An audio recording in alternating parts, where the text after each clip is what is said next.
Hello বন্ধুরা, welcome back to my YouTube channel. আরও একটা নতুন ভিডিও নিয়ে চলে আসলাম। তো এই ভিডিওতে আপকামিং বাংলা পূজা রিলিজ কীরকম কি বক্স অফিস কালেকশন করতে পারে, কে এগিয়ে থাকতে পারে, কার অ্যাডভান্টেজ বেশি, সেই নিয়েই কিন্তু এই ভিডিওটা আমি আলোচনা করব। চলুন তাহলে ভিডিওটা শুরু করা যাক। আমরা কিন্তু সবাই জানি আগামী 8ই অক্টোবর 3টে বাংলা সিনেমা রিলিজ করছে। প্রথমেই যদি বলি, সৃজিত মুখার্জি পরিচালিত দেব, রুক্মিণী মৈত্র, স্বস্তিকা মুখার্জি অভিনীত টেক্কা সিনেমাটা রিলিজ করছে আগামী 8 তারিখ।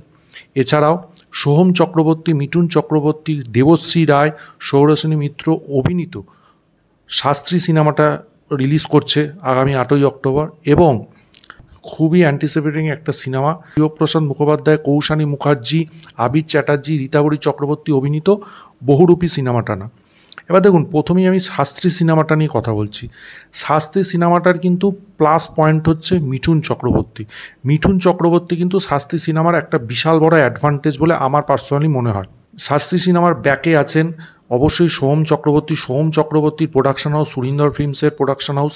সোহম চক্রবর্তীর এখানে কিন্তু ট্রেলারে আমি যেইটুকুনি বুঝেছি অভিনয় কিন্তু বেশ প্রমিসিং আমার লেগেছে। আর মিঠুন চক্রবর্তীর যে সিনেমায় থাকবে সেই সিনেমায় কিন্তু একটা ক্রেজ পাবলিকের মধ্যে থাকবে, এবং সাথে দেবশ্রী রায়, এটাও মানতে হবে। ওনারা দুজন কিন্তু বহু বছর পর স্ক্রিন শেয়ার করছে। দুজনেই কিন্তু দারুণ অভিনেতা অভিনেত্রী, দুজনেই, এই নিয়ে কোনো সংশয় নেই। শাস্তি সিনেমাটার গল্পটাও কিন্তু খুব ইউনিক। এইরকম গল্প কিন্তু বাংলাতে কখনো আগে হয়নি। এই যে জ্যোতিষ ভার্সেস বিজ্ঞান, এটা কিন্তু খুব ইউনিক এবং খুবই দারুণ একটা প্লট। তবে একটা জিনিস যেটা আমি আজকে সকালে খবর পেলাম, সেটা হচ্ছে এই সিনেমাটা কিন্তু অনেক কম শো পেয়েছে। কেন কম শো পেয়েছে আমি কিন্তু ঠিক বুঝতে পারলাম না। হয়তো এর পেছনে অন্য কোনো কারণ আছে, সেটা আমি ভিডিওতে আলোচনা না করাই ভালো। কিন্তু এই কম শো পাওয়াটা খুবই বাজে। মানে দুটো যে বাকি দুটো সিনেমা বহুরূপী এবং টেক্কা, তার থেকে নাকি মানে দ্বিগুণেরও কম শো নাকি এই সিনেমাটা পেয়েছে। মানে এটা কিন্তু খুবই দুর্ভাগ্য, এটা খুবই দুর্ভাগ্য। তবে এই সিনেমাটার কিন্তু বেশ ভালো একটা প্রমিসিং বক্স অফিস হতে পারে বলে আমার মনে হয়। পার্সোনালি আমার কিন্তু এটা মনে হয়। ঠিক আছে, দ্বিতীয়টা আমি সিনেমাটা নিয়ে যেটা কথা বলি সেটা হচ্ছে বহুরূপী।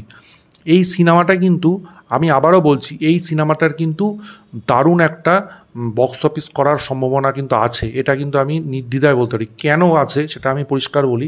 আগের বছর রক্তবীজ কিন্তু দশম অবতারের থেকেও ভালো পারফর্ম করেছিল। মানে দর্শকের যে ওয়ার্ড অফ মাউথ, এবং সেটা কিন্তু খুব ভালো ছিল হচ্ছে রক্তবীজের ক্ষেত্রে। এবং শিবপ্রসাদ মুখোপাধ্যায়, নন্দিতা রায়ের উইন্ডোজের যে গল্পের ধরনটা, সেটা কিন্তু তারা চেঞ্জ করে ফেলেছিল রক্তবীজের মাধ্যমে। সেটা কিন্তু পাবলিক খুব ভালোভাবে নিয়েছিল, দর্শকরা কিন্তু ওটা খুব ভালো নজরে নিয়েছিল, এবং ওদের মানে দর্শকদের কিন্তু পুরোপুরি পজিটিভ রিভিউ ছিল। মানে দশম অবতারের থেকেও আমি কিন্তু বলছি, পার্টিকুলারলি বহুরূপী সিনেমাটি, এটারও গল্পটা কিন্তু বাংলায় কিন্তু প্রথম হচ্ছে, যে এই যে ব্যাংক ডাকাতির ওপর, এবং তার মধ্যে বহুরূপীর যে প্লটটা, ঠিক আছে, সাংসারিক একটা ব্যাপারও থাকবে এর মধ্যে। এইটা কিন্তু অন্যরকম হতে চলেছে। এই সিনেমাটা কিন্তু আলাদা ধরনের সিনেমা। এই সিনেমাটার কিন্তু পোটেনশিয়াল আছে ভালো বক্স অফিস কালেকশন করার, এটা কিন্তু আমি বলতে পারি। এই সিনেমাটা কিন্তু ভালো চলবে, অনেক দিন চলবে, এবং হাউসফুল প্রচুর শো হওয়ার সম্ভাবনা আছে আমার মনে হয়। এবং এই সিনেমাটা লং রান করবে। ঠিক আছে, এই সিনেমাটা কিন্তু সহজে দমে যাবে না। শাস্ত্রীর থেকে আমার মনে হচ্ছে বহুরূপী বেটার রান করবে। শাস্তি হয়তো আরও শো পেলে আরও ভালো চলতো আমার পার্সোনালি মনে হয়, কিন্তু বহুরূপী কিন্তু শাস্ত্রীর থেকে বেটার চলবে। এবং যেহেতু দেখুন, শিবপ্রসাদ মুখোপাধ্যায়ের একটা ফ্যান ফলোয়িং, একটা জনার আছে, সে অভিনয় করছে, সাথে কৌশানী মুখার্জির অভিনয়, প্লাস আবির চ্যাটার্জি, রীতাবরী চক্রবর্তী, মানে এটা কিন্তু ভালো একটা কাস্ট। ঠিক আছে, এবং গল্পটাও নতুন, এবং উইন্ডোজের কিন্তু একটা ভালো পপুলারিটি আছে, সেটাও কিন্তু আমাদের মাথায় রাখতে হবে। সেই জন্য কিন্তু এই সিনেমাটার কিন্তু একটা মানে ক্রেজ আছে। 3টে সিনেমারই বাজারে কিন্তু ভীষণ ক্রেজ আছে। আমার মনে হচ্ছে বহুরূপী সিনেমাটা কিন্তু ভালো কালেকশন করবে বলে আমার পার্সোনালি মনে হচ্ছে। 3 নম্বর সিনেমাটা আমি যেটার কথা বলবো সেটা হচ্ছে দেব এবং সৃজিত মুখার্জির টেক্কা সিনেমাটা নিয়ে। দেখুন, টেক্কা সিনেমাটা কিন্তু মানে দেব এবং সৃজিত মুখার্জি জুলফিকারের পরে কিন্তু টেক্কা করলো, অনেক বছর পর একসাথে কাজ করলো।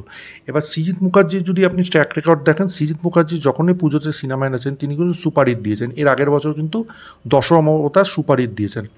এবং এই বছরও টেক্কা সুপারহিট হওয়ার কিন্তু প্রবল সম্ভাবনা। কেন সুপারহিট হওয়ার প্রবল সম্ভাবনা সেটা আমি পরে বলছি।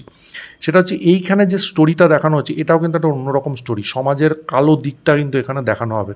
যেরকম প্রধানে দেখানো হয়েছিল সেরকমই অন্যভাবে চাকরি দুর্নীতির ব্যাপারটা যেটা এখন ভীষণভাবে চর্চিত, সেই দুর্নীতির ব্যাপারটা কিন্তু এখানে দেখানো হবে। সেটা কিন্তু আমরা টিজার এবং ট্রেলারে পরিষ্কার বুঝেছি এবং সেটা কিন্তু দর্শকের মধ্যে একটা প্রভাব ফেলবে, এটা আমার মনে হয়।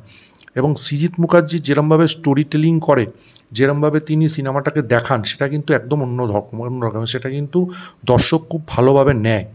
এবং আমার এই ট্রেলারে দেখে যেটা মনে হয়েছে, দেবকে আমি কিন্তু পার্সোনালি আমি অনেক দেবের সিনেমা দেখেছি এত বছর ধরে, দেবকে এরকমভাবে আমি কিন্তু আগে কখনো দেখিনি।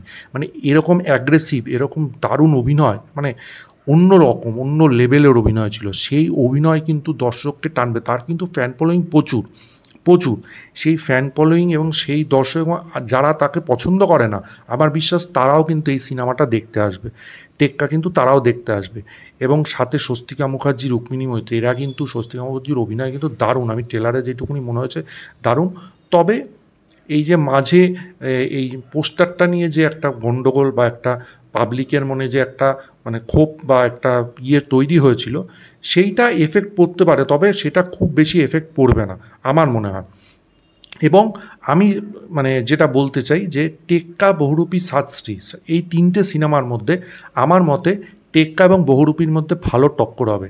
শাস্তি হয়তো বেটার করতে পারতো যদি শো আরও পেত, পরে পাবে কি না জানি না, কিন্তু এই দুটো সিনেমার মধ্যে ভালো টক্কর হবে।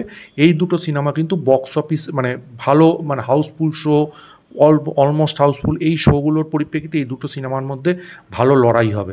এবং বক্স অফিসের দিক দিয়ে আমি বলবো, ইনকামের দিক দিয়ে আমার যতদূর মনে হচ্ছে টেক্কা একটু হলেও এগিয়ে থাকতে পারে, তবে বহুরূপী কিন্তু টেক্কাকে ছাপিয়েও চলে যেতে পারে, সেটাও হতে পারে। ঠিক আছে, যেরকম হচ্ছে আগের বছর কিন্তু দশম অবতারকে ছাপিয়ে কিন্তু রক্তবীজ চলে গেছিলো, সেরকমও হতে পারে। তবে টেক্কা কিন্তু বেশ পোটেনশিয়াল আছে সিনেমাটার মধ্যে, সে ভালো ট্রেলার হয়েছিল, বেশ ভালো লেগেছিল আমার, এবং সিনেমাটা আমার মতে ভালো হবে। তো দেখা যাক, আমার মতে টেক্কা এবং বহুরূপীর মধ্যে কিন্তু বেশ ভালো লড়াই হবে, হাড্ডাহাড্ডি একটা লড়াই হবে। সেই লড়াই এখন দেখা যাক কে জেতে, টেক্কা জেতে না বহুরূপী জেতে। তো এই ছিল আমার অ্যানালাইসিস। আপনাদের কি মত, এই তিনটে সিনেমার মধ্যে কোন সিনেমাটা এগিয়ে থাকবে, হ্যাঁ, কোন সিনেমাটা দর্শকদের মন বেশি জয় করবে, সেটা অবশ্যই কমেন্ট বক্সে জানাবেন। ভিডিওটা ভালো লাগলে লাইক করুন, শেয়ার করুন, চ্যানেলটা অবশ্যই সাবস্ক্রাইব করুন, পাশে থাকা বেল আইকনটা ক্লিক করে অল করে দিন পরবর্তী নতুন কোনো আপডেটসের জন্য। ততক্ষণের জন্য গুড বাই বন্ধুরা।